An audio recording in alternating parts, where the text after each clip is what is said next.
नमस्कार, आप देख रहे हैं बिग बाइट लाइव और आपके साथ में विजेंद्र सोलंकी।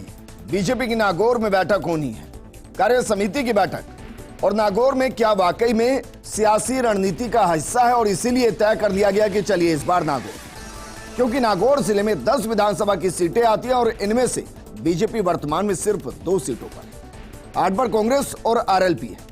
वैसे नागौर को जाट लैंड के तौर पर देखा जाता है और राजस्थान में कहा जाता है कि जाट वोटर अमूमन कांग्रेस के साथ जाता है।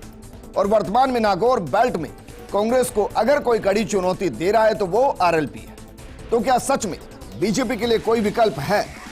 इसका जवाब है 2003 और 2013 का परिणाम, जब बीजेपी ने नागौर जिले की 10 में से 9 सीटों पर कब्जा किया था। 2003 में भी, 13 में भी। कहा जा रहा है कि 2003 के अंदर चुनाव के अंदर 9 सीटें जीती गई तो उस वक्त पूर्व मुख्यमंत्री वसुंधरा राजे का क्रेज था और इसलिए हुआ।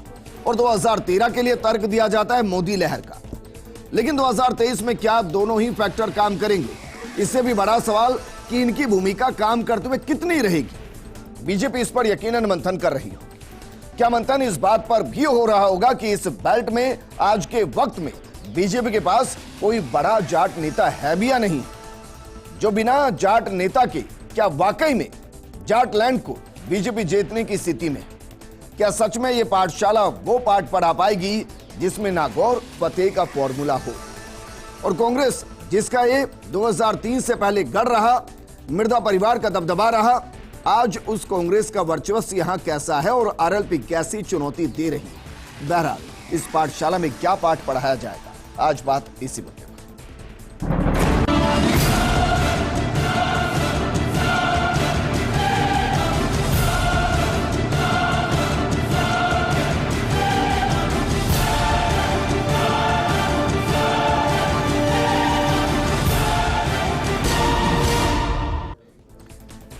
जरा सोचिए, जिस नागौर के अंदर बीजेपी कमजोर है उसमें इतनी कमजोर है कि गुटबाजी इस तरीके से कि जब एक गुट के नेता वहां पहुंचते हैं तो दूसरा गायब मिलता है और दूसरे के पहुंचते हैं तो पहला गायब मिलता है। इन सब के बीच में पाठशाला हो रही है, तो क्या पाठशाला में कम से कम एकजुटता का पाठ ही पढ़ा दिया जाएगा? इस मुद्दे पर बात करने के लिए हमारे साथ मौजूद है कांग्रेस नेता आर तिवारी जी, बीजेपी नेता पंकज मीणा जी, राजनीतिक विश्लेषक महेश शर्मा जी और हमारे वरिष्ठ संवाददाता ऐश्वर्या प्रधान। ऐश्वर्या, पहला सवाल आपसे, जाट लैंड को चुना गया और जाट नेता कोई बीजेपी में मुझे वर्तमान स्थिति में उस बेल्ट के अंदर बड़ा दिखाई दे नहीं रहा, तो फिर जाट लैंड को चुनना और वहां के वोटर्स को लुभाने का फॉर्मूला क्या हो सकता है? देखिए विजेंद्र, नागौर की अगर हम बात करते हैं तो नागौर जाट लैंड है, जो आपने अपनी बात कह दी है। यहां पर बीजेपी के सामने एक सबसे बड़ी समस्या है। समस्या यह है कि वो जो दौर था 2013 का, वो दौर थोड़ा अलग था। दौर बदला, दौर बदलते ही आनंद पाल एनकाउंटर सामने आया। आनंद पाल एनकाउंटर के बाद एक दलित का प्रकरण था, वो उस एरिया में बड़ा चर्चाओं में रहा। ये 2 मुद्दे आए। इन दोनों मुद्दों के बाद वहां से जो सियासत निकली वो पश्चिमी राजस्थान तक गई, शेखावाटी तक आई। ऐसे में सियासत इस कदर बढ़ी कि वहां पर हनुमान बेनीवाल ने भी इस पूरी सियासत में अपनी एनर्जी लगाकर रखी, कांग्रेस ने एनर्जी लगाकर रखी। ऐसे में बीजेपी के सामने जाट नेताओं के तौर पर 2 बड़े जाट नेता थे, सीआर चौधरी और अजय सिंह कीलक। सीआर चौधरी ब्यूरोक्रेट रहे हैं, अजय सिंह कीलक ब्यूरोक्रेट रहे हैं। तो आप इस चीज का अंदाजा लगा सकते हैं कि वो बुद्धिजीवी जाट वोट बैंक को अपनी तरफ साध सकता है, लेकिन तमाम जाट वोट बैंक को कैसे साधे? एक बड़ा फैक्टर था यूनुस खान। यहां पर यदि हम जाटों की बात करते हैं तो सेकंड नंबर पर मुस्लिम आते हैं इसी नागौर में। यूनुस खान का कद क्या था आप बखूबी जानते हैं और राजस्थान की जनता भी जानती है। सेकंड पोजीशन पर आते थे यूनुस खान उस वक्त। तो ऐसे में यूनुस खान, सीआर चौधरी और अजय सिंह कीलक के पास तमाम जिम्मेदारी थी। मैं फ्लैशबैक में ज्यादा नहीं जाऊंगा, लेकिन मैं यहां पर बड़ी बात यह बोलूंगा विजेंद्र कि यहां पर सचिन पायलट फैक्टर और अशोक गहलोत फैक्टर, इन दोनों फैक्टरों में एक चेतन डूडी है और एक महेंद्र चौधरी है। वो अशोक गहलोत के पक्ष में उनके अनुशासित सिपाही के तौर पर मैदान में है, तो दूसरी तरफ सचिन पायलट के साथ रामनिवास गावड़िया और मुकेश भाकर है, वो दोनों है। तो ऐसे में बीजेपी के पास कौन सा ऐसा चेहरा है? मोहन राम चौधरी है, कैसे कह सकते हैं? मोहन राम चौधरी जी की उम्र हो गई है, तो ऐसे में जाटों को जिस तरीके का चेहरा चाहिए वैसा वहां पर फिलहाल ठीक है। महेश शर्मा जी हमारे साथ है। महेश शर्मा जी, एक चेहरे पर बीते 4 सालों से एक्सरसाइज की गई, वो उपनेता प्रतिपक्ष भी हैं, पहले प्रदेश अध्यक्ष थे, उस बेल्ट से नहीं आते हैं, लेकिन जाट चेहरा बीजेपी ने अपने अंदर से बड़ा करने की, खड़ा करने की कोशिश की। क्या वो चेहरा नागौर के अंदर जाट वोटर्स को कुछ हद तक सही बीजेपी की तरफ ला सकते हैं? बाकी तो चेहरे ही नहीं।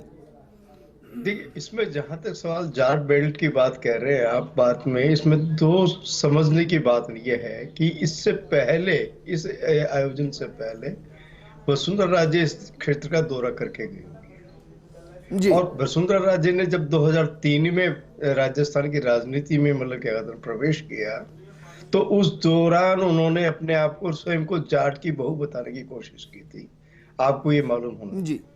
तो ये जाट बेल्ट वाला जो है मामला, और इसमें आपने मतलब जो आपके सूत्रों से ही मालूम पड़ा कि वहां पे सुभाष महरिया जी को मतलब ये वापस से कांग्रेस में लाने की कोशिश की जाएगी। तो ये सारी जो चीजें हैं, तो ये कहीं ना कहीं एक मैसेज देना चाह रहे हैं बीजेपी में लाने की। हाँ, बीजेपी में लाने की जो कोशिश की जा रही है, तो वो इसी बात को लेकर। एग्जाम की हम बात कर रहे हैं, उस एग्जाम की एक पाठशाला लगनी है, अभी बीजेपी में लगनी है। क्या वो पाठ पढ़ा दिया जाएगा जिससे जाटलैंड में जीता जा सके? पंकज जी हमारे साथ हैं। पंकज जी जरा बताइए, क्या वाकई में कोई ऐसा फॉर्मूला है जिसके जरिए आप जाटलैंड की 10 सीटों को साध पाए? विजेंद्र जी, मैं पिछले लगभग 6-8 महीने के अंदर कई बार मेरा नागौर जाना हुआ, और नागौर का मतलब न केवल विधानसभा स्तर पे, जिला हेडक्वार्टर पे नहीं, नीचे तक, गाँव तक मेरा जाना हुआ। और जिस प्रकार से जनता का, आम जनता का फीडबैक जो मुझे मिला, एक तो सबसे बड़ी बात, नागौर की जनता जो आरएलपी नाम की एक नई पार्टी आई थी 5 साल पहले, 4 साल पहले, उससे परेशान बहुत ज़्यादा। कारण वो युवाओं को बरगलाने का काम करती है, युवाओं को दिग्भ्रमित करने का काम करती है, और कहीं ना कहीं अपराधियों को प्रश्रय देने का काम करती है। ये आज आम नागौर की वासियों का परसेप्शन है। तो मैं इन सब चीज़ों पे, बीजेपी का परसेप्शन क्या है जरा बताइए पहले, आरएलपी के लिए छोड़िए पब्लिक परसेप्शन, बीजेपी का परसेप्शन क्या है? नहीं, पहले क्या था, देखिए वो समय बीत गया। नहीं, अभी का बता दीजिए, अभी का बताइए। समय के साथ अनुभवों से कई सारी चीजें सीखने को मिलती है। सर, बीजेपी ने नहीं छोड़ा है, वो छोड़ के गए हैं, पहली बात तो। अच्छा, दूसरा ये अभी का बताइए ना, परसेप्शन क्या है आज की तारीख का? परसेप्शन में मैं आपको बता रहा हूं कि आरएलपी से पूरी जनता वहां परेशान है। बीजेपी का परसेप्शन पूछ रहा हूं सर। भारतीय जनता पार्टी स्वयं अपने दम पे चुनाव लड़ेगी, इसमें कोई दो राय नहीं है। और इस परसेप्शन के, इसी जवाब के अंदर सारे परसेप्शन छुपे हुए हैं। परंतु साथ में मैं आपको एक चीज और बताना चाहूंगा, नागौर की जिन 10 विधानसभाओं की आप बात कर रहे हैं, मैं आपको आने वाले समय के लिए आपको जानकारी देना चाहूंगा। बहुत बड़ी संख्या के अंदर, चाहे आरएलपी के नेता हो, चाहे कांग्रेस के नेता हो, जिनका भारतीय जनता पार्टी की तरफ आने का झुकाव नजर आ रहा है, जो कांग्रेस से परेशान है, जो आरएलपी से परेशान है, वो भारतीय जनता पार्टी की तरफ देख रहे हैं। तो मैं समझता हूं कि जाटलैंड कहना या कोई नेता का क्राइसिस कहना, ये कतई नहीं होगा। बात नहीं कर रहे सर, हम तो वहां के वोटर्स की बात करें। पंकज जी, आप अभी, मैं बीच में बोलूंगा, आप कह रहे थे कि जो बहुत सारे लोग बीजेपी में आने को आतुर हैं, हो सकता है कि वो उन लोगों से, वो दोनों पार्टियां परेशान हो, वो आ जाए। और एक बात का आप क्यों नहीं जवाब दे रहे हैं अभी तक? उस वक्त हनुमान बेनीवाल आपके पास आए थे, आप उनके पास गए थे, जरा बताइए, क्लियर कीजिए इस बात को। नहीं, ये तो बड़ा सीधी सी बात है। भारतीय जनता पार्टी विश्व की सबसे बड़ी पार्टी है। हमको केवल एक लोकसभा लड़ने के लिए एक नए उदय पार्टी की तरफ न तो जाने की जरूरत है, ना निर्भरता होती है हमारी। ये समय काल परिस्थितियों के अनुसार लोकसभा चुनाव के लिए हमने समझौता किया था। समय बड़ा बलवान होता है, और समय भाई, मैं आपको एक चीज और बताऊंगा। आपको याद हो, लोकसभा चुनाव के बाद में थोड़े साल, 1.5 साल बाद में जब पंचायत राज के चुनाव हुए, तो क्या हुआ वहां पे? जो खींवसर हनुमान बेनीवाल जी का होम टाउन है, जो उनकी खुद की कॉन्स्टिट्यूंसी है, जहां वो विधायक वहां से खुद बने, उनका भाई बना, वो पंचायत समिति भी वो हार गए। और में क्यों नहीं याद आई ये बात? जिस प्रकार से वहां पंचायत समिति चुनावों के अंदर भारतीय जनता पार्टी को वहां बढ़त मिली, भारतीय जनता पार्टी को जनता ने समर्थन दिया, प्रेम दिया, ये तो एक शुरुआत भर थी कि वहां जो नागौर की जनता है, नागौर की 7 कौम है, वो आज भारतीय जनता पार्टी को पसंद कर रही है। तिवारी जी, इस बेल्ट के अंदर मिर्जा परिवार का दबदबा रहा, इस बेल्ट के अंदर सोनिया गांधी खुद आई, इस बेल्ट के अंदर कई योजनाओं की शुरुआत कांग्रेस ने की, इसी बेल्ट से की। लेकिन कांग्रेस खुद को आज की तारीख में मजबूत वहां वाकई में मान पा रही है? विजेंद्र, मजबूत थी, मजबूत है। ऐसा नहीं है सर। नागौर देश का वो छोटा सा इलाका है। 3 में एक थी, 13 में एक थी। सवाल, आप मेरी बात तो सुनो जी। नागौर वो इलाका है जहां देश ने पंचायती राज का दीपक जलाया, जहां पंडित जवाहरलाल नेहरू देश के प्रथम प्रधानमंत्री आए। सवाल जाटों का नहीं है, सवाल है किसान पुत्र का। जिस प्रकार से भारतीय जनता पार्टी ने मान मर्दन किया है, जिस सतीश पूनिया को इन्होंने आंखों पर बैठाया था, पलकों पे बैठाया था, जिस सतीश पूनिया ने 2.5 साल तक भारतीय जनता पार्टी में जान फूंकने का काम किया, अचानक क्या हो गया सतीश पूनिया के साथ? जाटों की बात करते हो। जाट बैट इस बात को भूलेगी नहीं कि हमारे बेटे का जो मान मर्दन किया, अरे मान मर्दन ने नहीं किया, जो राजस्थान का अध्यक्ष था, सबसे ज्यादा लड़ाकू था भारतीय जनता पार्टी के लिए, सड़क पर या रीट पर जैसा भी उन्होंने आंदोलन किया, आंदोलन करता तो था। जिस दिन से सीपी जोशी जी आए, जिस दिन से राजन राठौड़, ये अनुभव है रीट की मार कहां करनी है आपको बेहतर तरीके से पता है, ये अनुभव है। सवाल है कि जब वो अध्यक्ष थे तब आप उनके फेलियर गिना रहे थे। मैं कह रहा हूं क्योंकि बात जाट वोट बैंक की आ गई है तो आप उनके अध्यक्ष, पूर्व अध्यक्ष को भी अपनी तरफ ले रहे हैं। चलिए, एक बात तो रीट की तो मान ली। हाँ बताओ। रीट की बात तो मान ली गई है तिवारी जी के जरिए। तिवारी जी ने कह दिया है रीट को लेकर आंदोलन कर रहे थे, तो बीजेपी ने जो रीट को लेकर आंदोलन किया था उस पर आप लोगों ने अभी तक क्या कार्रवाई की है? अरे सारे अपराधी पकड़े गए, ऐश्वर्य जेल के शिकंजों के पीछे बीजेपी के नेता जिनका अवैध निर्माणों को बुलडोजर में डाला है हमने, तो किराए का ठीक है। लेकिन आर तिवारी जी, मैं बहुत बेसिक सवाल कर रहा हूं सर। नागौर की पहचान कांग्रेस के साथ, मिर्धा परिवार के साथ होती है, उस परिवार की 2023 में भूमिका क्या रहेगी?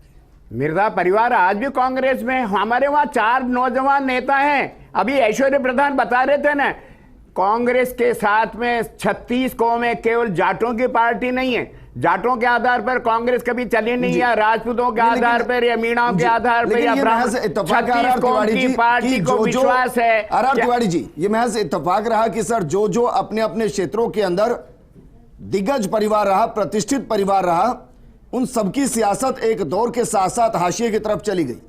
शेखावाटी महिला परिवार, नागौर के अंदर मिर्धा परिवार, राघवेंद्र मिर्धा हमारे साथ में, मिर्धा परिवार हमारे साथ में। आने वाला समय बताएगा ऐश्वर्य, नागौर की धरती पर कांग्रेस फिर 10 में से मैक्सिमम सीट जीत करके आएगी। आप क्या वाकई में आपको लगता है कि कांग्रेस अगर उस नागौर बेल्ट के अंदर मजबूत रहती है, उसमें मिर्धा परिवार की एक बड़ी भूमिका होगी? देखिए, बलदेव राम मिर्धा एक ऐसे शख्स थे जिनका नाम इस पूरे देश में सम्मान के साथ तमाम किसान कौमें लेती है। जाट ही नहीं, तमाम जो किसान कौम थी उन्हें उनका हक दिलवाया, और जो उन्हें उनकी जमीन दिलवाने में एक बड़ी भूमिका निभाई। तो ऐसे में बलदेव राम मिर्धा और उनके परिवार के साथ पुराने लोगों से लेकर नए लोगों की निष्ठा है, इस बात में कोई संशय नहीं है, और सम्मान के साथ उनका नाम लिया जाता है।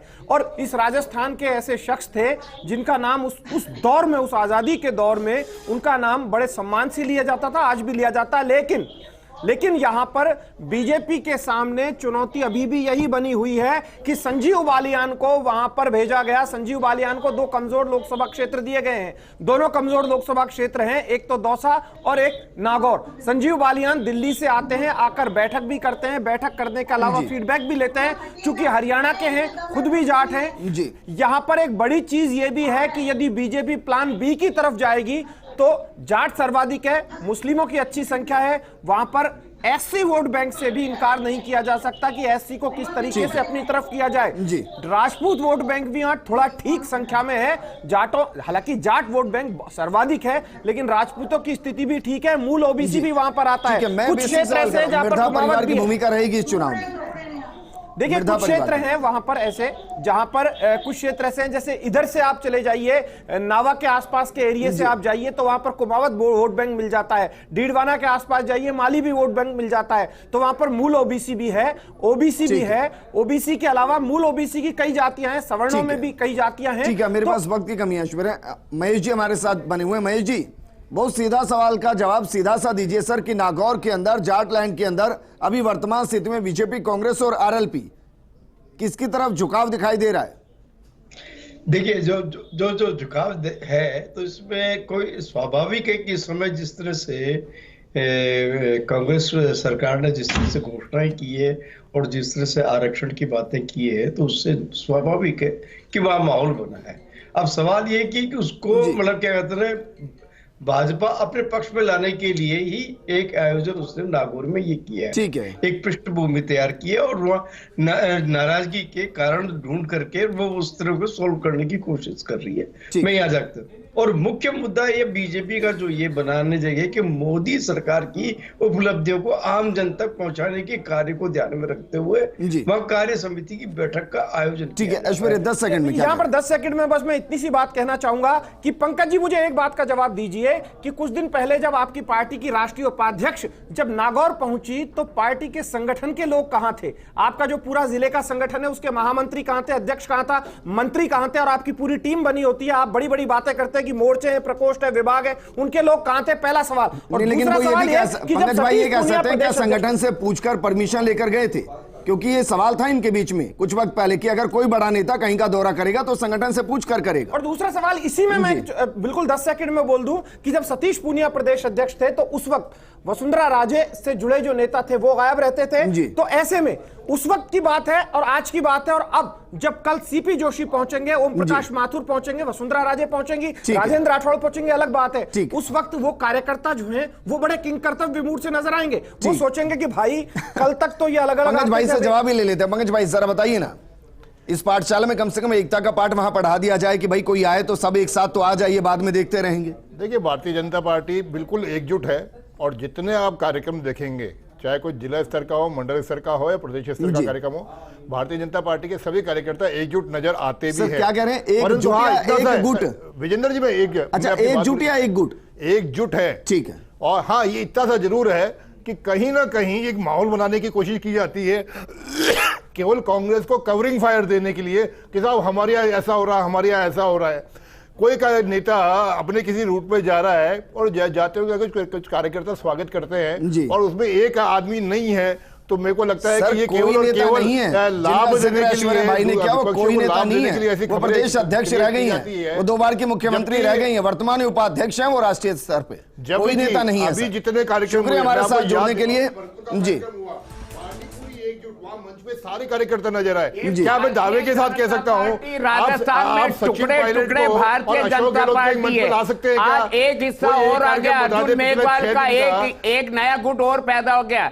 भारतीय जनता पार्टी में एक नया गुट और पैदा हो गया है। चिंता मत करिए, आप तो अपनी चिंता करिए। अरे पूरे आप देश अपना में कोई एक कार्यक्रम बताइए। आज अर्जुन मेघवाल के रूप में आपने एक नए नेता को मुख्यमंत्री के तौर पे पेश कर दिया। आर.आर. तिवारी जी, क्या ये मान लिया जाए कि भाई आपके हिसाब की अगर पॉलिटिक्स को मैं समझ लूं तो बस ये तय करना है कि बीजेपी के अंदर की चीजों को कैसे बाहर लाना है? ये पूरा राजस्थान, ये चुनाव इसी पर लड़ेगी कांग्रेस। मुख्यमंत्री बनाने बारे में बताइए ना क्या स्थिति है। देश में शाह और मोदी की हर लाइन के अंदर गहलोत जी गाली देता है, तो वहीं गहलोत जी हर लाइन के अंदर सचिन पायलट को गाली देते हैं। गुट पैदा आप अपनी स्थिति देखिए, सामने आमने सामने आना नहीं चाहते, एक दूसरे के ऊपर इतना फायर कर रहे हैं। आप दोनों की तरफ से मैं एक चीज बोल देता हूं। एक फैक्टर है जिसका सभी को इंतजार है, वो सचिन पायलट फैक्टर। वो फैक्टर किस तरफ जाएगा, क्या करेगा, उसके बाद दोनों पार्टी। लेकिन एक और सवाल मेरा, मैं चाहूंगा एक ही लाइन में आप जवाब दें ऐश्वर्या, कि जो कर्नाटक में हुआ, जो हिमाचल में, उसके बाद ये तो तय है कि भाई लोकल फोर्सेस आपको तैयार करनी पड़ेंगी। तो क्या आपको लग रहा है कि जितनी बीजेपी की लोकल फोर्सेस हैं उनको एक बार फिर से एक्टिवेट किया जाएगा? देखिए यहां पर 3 राज्यों की मैं बात करूंगा, मध्य प्रदेश की, छत्तीसगढ़ की और राजस्थान की। शिवराज सिंह चौहान, रमन सिंह और वसुंधरा राजे, हर एक राज्य में एक क्षेत्रीय क्षत्रप होता है, उस पूरे स्टेट का क्षत्रप होता है। उनके पैरेलल दूसरे भी होते हैं, वो भी अपना कद बढ़ाकर चलते हैं। सामूहिक नेतृत्व से चुनाव वाली बात अलग है, लेकिन यहां पर जो स्थानीय क्षत्रप है, जो हम पहले बात कहते आ रहे थे कि अचानक कोई चौंकाने वाला चेहरा आएगा जिसको सीएम बना देंगे, सब एक साथ चुनाव लड़ेंगे, मुझे अब कम नजर आ रहा है। मुझे ऐसे लग रहा है कि जो प्रमुख ये मुख्यमंत्री के चेहरे हैं इनको तो आगे करेंगे ही, उसके बाद कोई रणनीति बनाएंगे। ठीक है महेश जी, फाइनल कमेंट आपसे। एक गाने के बोल हैं, इधर चला मैं उधर चला, जाने कहां मैं किधर चला। ये दोनों पार्टियों में ये गाना हो सकता है कि गुनगुनाए ना जाए, लेकिन स्थिति ऐसी है, एक राह पर चलने की दिशा में आपको लग रहा है कि आला कमान कर पाएगा? देखिए ये जो भी पोजीशन जो वहां नागौर में करने की है कि एक तो सबसे पहले नागौर की अप्रोच पूरे राजस्थान के मध्य में बनती है करीब करीब, एक तो ये एक अप्रोच है, और दूसरा यहाँ से ही सारी संदेश देने की कोशिश करेगी मैं बीजेपी। और दूसरा है कि मोदी सरकार की जो उपलब्धियां हुई है उसको राजस्थान भर में उसके प्रसार के लिए, आगे बढ़ाने के लिए और उपखंड स्तर पे ये जो करने की कोशिश की जा रही है, एक आप ये समझ लीजिए चुनावी मूड शुरू हो गया है। और यही आयोजन करके और साथ साथ ही सभी नेताओं को एकजुट करने की भी कोशिश की जाएगी, और जो नाराज जो जितने भी तमाम जो हैं जाट जो नेता हैं उनको एक साथ खड़े हुए करने की कोशिश। ठीक है सर, शुक्रिया हमारे साथ जुड़ने के लिए। पंकज भाई आपका भी शुक्रिया, ऐश्वर्या भाई और आर तिवारी जी आपका भी शुक्रिया। इस जिले का नाम है नागौर। अब होना ये चाहिए कि महत्वाकांक्षाओं को ना कर दिया जाए और संगठन के काम को गौर से देखा जाए, तो फिर मानकर चलिए पार्टियों के लिए राह आसान हो जाएगी। नमस्कार।